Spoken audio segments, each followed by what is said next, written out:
नमस्कार। आज के इस वीडियो में हम लोग चर्चा करेंगे सिविल सेवा की मुख्य परीक्षा की तैयारी कैसे करनी चाहिए।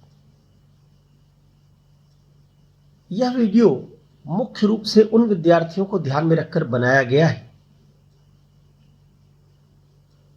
प्रायः जिनकी शुरुआती शिक्षा दीक्षा प्राइमरी स्कूल से गैर अंग्रेजी माध्यम के स्कूलों से शुरू हुई,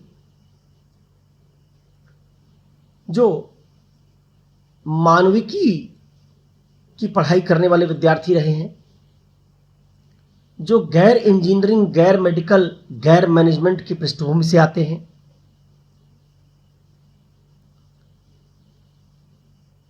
और जिनको शुरुआत में पढ़ने लिखने का एक्सपोजर नहीं मिला,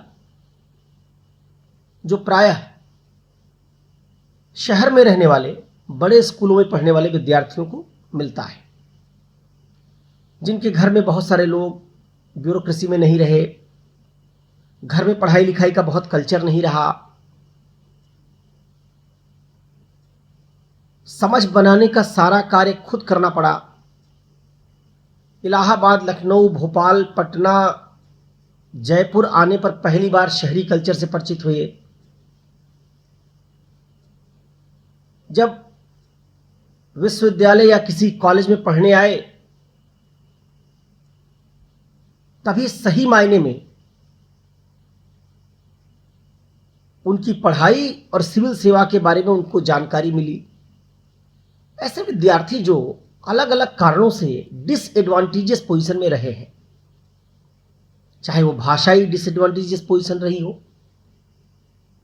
भाषा के कारण असमानता की स्थिति रही हो, हिंदी भाषी हो, उनका मुकाबला अंग्रेजी भाषी विद्यार्थियों से हो रहा हो, ग्रामीण पृष्ठभूमि के विद्यार्थी हो, उनका मुकाबला शहरी पृष्ठभूमि के विद्यार्थियों से आगे चलकर हो रहा है, मानविकी के विद्यार्थी हो, जिनका मुकाबला आईआईटी, एम्स,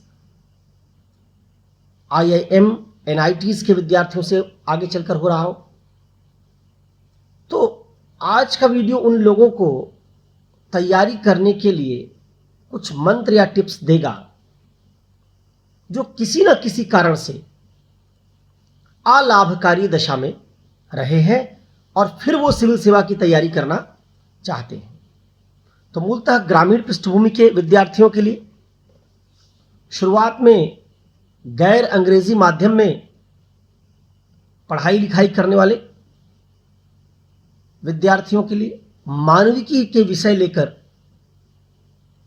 ह्यूमैनिटीज के सब्जेक्ट्स के साथ पढ़ाई करने वाले विद्यार्थियों के लिए, ऐसे विश्वविद्यालयों या डिग्री कॉलेजेस या कॉलेजेस में पढ़ने वाले विद्यार्थियों के लिए जहां उनका कॉलेज या विश्वविद्यालय प्रायः उनकी क्षमता निर्माण में कोई बहुत बड़ा योगदान आईआईटी की तरह, एम्स की तरह नहीं करता है। आप बीए के विद्यार्थी के तौर पर किसी विश्वविद्यालय या कॉलेज में आते हैं और हर साल इतिहास, भूगोल, दर्शन शास्त्र, राजनीति विज्ञान में 10 सवाल इंपॉर्टेंट के तौर पर गेस करते हैं, उनमें से 5 फंस जाते हैं। उन्हीं 5 को लिखकर आपने बीए फर्स्ट ईयर पास किया, सेकेंड ईयर पास किया और फिर ऐसे गेस से फाइनल ईयर पास किया और आपके पास बीए की डिग्री आ गई। ऐसे विद्यार्थियों के लिए सिविल सेवा की तैयारी कैसे की जाए, मुख्य परीक्षा की चुनौतियों का सामना करने के लिए उनको कैसे तैयार करना चाहिए अपने आप को, उसी को ध्यान में रखकर ये वीडियो बनाया गया है। तो ये वीडियो सारे विद्यार्थियों को सिविल सेवा की तैयारी सिखाने के लिए नहीं बनाया गया, बल्कि किसी न किसी कारण से अलाभकारी दशा में मौजूद विद्यार्थियों को ध्यान में रखकर बनाया गया है। अब चलिए बात करते हैं कि अगर किसी ऐसे विद्यार्थी को जो गांव से आया हो, 12वीं कक्षा के बाद पहली बार शहर आया, ऐसा विद्यार्थी जिसकी पढ़ाई लिखाई गैर अंग्रेजी माध्यम में हुई है, ऐसा विद्यार्थी जिसका स्कूल और कॉलेज बहुत बेहतर नहीं रहे हैं, ऐसा विद्यार्थी जिसने 10 सवाल रट के और उनमें से 5 फंसा के बीए एमए की डिग्री ली है, और इस विद्यार्थी को जब आज सिविल सेवा में भारत के सर्वश्रेष्ठ संस्थानों आईआईटी, एम्स, आईआईएम के विद्यार्थियों के साथ सिविल सेवा में प्रतिस्पर्धा करनी पड़ रही हो, तो उस प्रतिस्पर्धा में इन विद्यार्थियों को अपनी रणनीति कैसे बनानी चाहिए, ये आज के वीडियो का मूल रूप से थीम होगा। बहुत सारे विद्यार्थियों ने मुझसे कहा कि पीसीएस को लेकर भी एक अलग वीडियो बनाइए, खासतौर पर यूपी पीसीएस को। मैं उनसे कहना चाहूंगा कि देखो,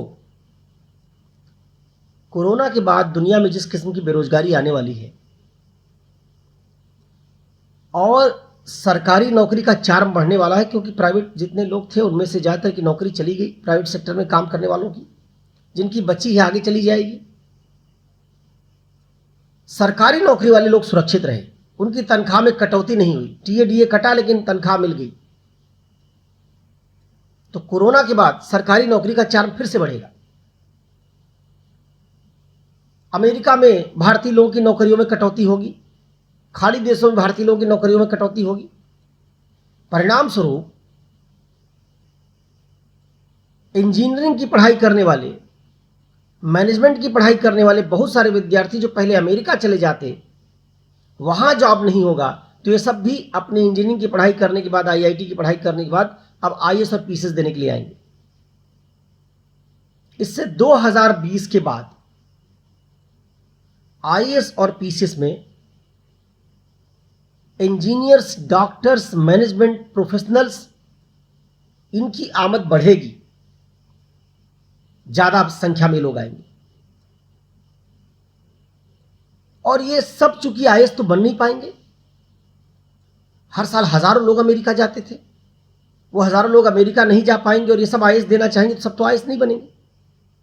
जब सब आईएएस नहीं बनेंगे तो पीसीएस देने आएंगे, तैयारी आईएएस की करेंगे, आईएएस बन नहीं पाएंगे, पीसीएस देने के लिए आएंगे, तो पीसीएस का स्तर भी ये लोग बढ़ा देंगे। तो जो हस्र अभी हिंदी भाषी और हिंदी माध्यम में परीक्षा देने वाले विद्यार्थियों का आईएएस में हुआ है, जब पीसीएस में भी यही लॉट अंग्रेजी माध्यम का प्रतिस्पर्धा करने आ जाएगा, तो वही हस्र पीसीएस में भी हिंदी माध्यम के विद्यार्थियों का होने वाला है। इसलिए सतर्क हो जाइए, पीसीएस के लिए कोई अलग रणनीति मत बनाइए। पीसीएस का स्तर अचानक बहुत बढ़ने वाला है, इसलिए पीसीएस की परीक्षा में भी सफल होने के लिए अब आपको आईएएस के स्तर की तैयारी करनी पड़ेगी। इसको ध्यान में रखकर जो बात मैं आपको बता रहा हूं उसको समझिए, सुनिए, आत्मसात कीजिए और अगर ठीक लगे तो उसी पैटर्न पर तैयारी कीजिए। मैं इस पूरे तैयारी की प्रक्रिया को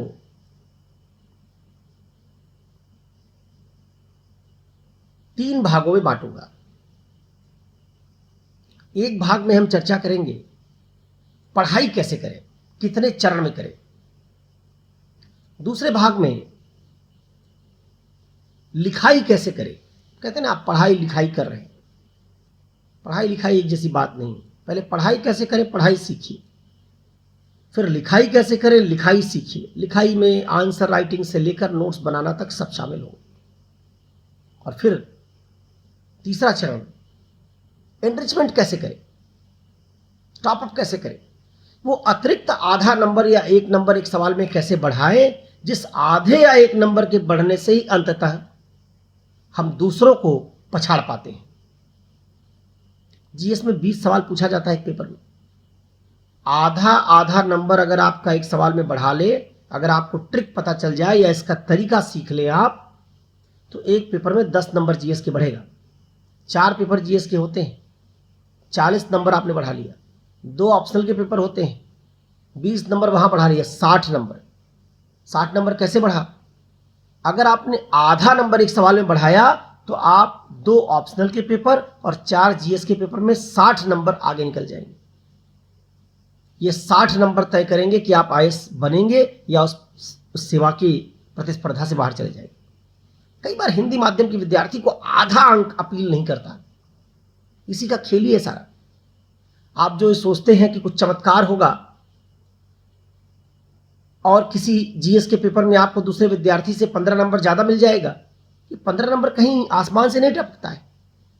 जब आपको हर सवाल में आधा एक नंबर बढ़ाने की तकनीक पता होती है, तब उन्हीं से बूंद बूंद करके एक पेपर में आप दूसरे की तुलना में 10-15 नंबर ज़्यादा पाते हैं।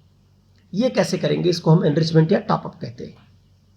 तो 3 चरण है सिविल सेवा की तैयारी की: पढ़ना, लिखना और गुणवत्ता संवर्धन या एनरिचमेंट। इन 3 खंडों में सिविल सेवा की तैयारी पर इस वीडियो में चर्चा की जाएगी।